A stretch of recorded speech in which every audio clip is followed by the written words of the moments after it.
Voici la dernière acquisition de l'association des casques de cuir et elle fait aujourd'hui la fierté de ces mordus de vieux coucous. Ce trésor, c'est le Potez 25, l'avion mythique de Guillaumet, le pionnier de l'aéropostale, le seul capable de franchir la cordillère des Andes pour acheminer le courrier.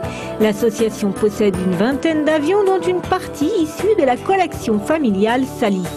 Le Potez 25 rejoint ainsi le Blériot 11, le Morane 138 de 1927, un avion classé au patrimoine historique. Celui-ci, le 1286 pour son numéro de série, a été l'un des deux avions qui sont allés en Afghanistan et qui ont malheureusement été assez rapidement détruits là-bas, et il avait été mis dans un cimetière de chars à côté de Kaboul.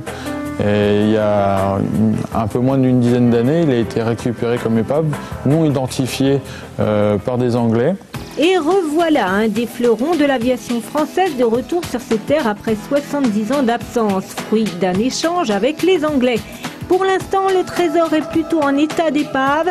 Les restes ont été démontés, le moteur attend son heure dans un coin du hangar. Montant de la restauration de ce bijou, 150 000 €, financé aux 2/3 par une entreprise mécène et par l'association. Pour le reste, l'association en appelle aux dons par l'intermédiaire de la Fondation du patrimoine d'Île-de-France.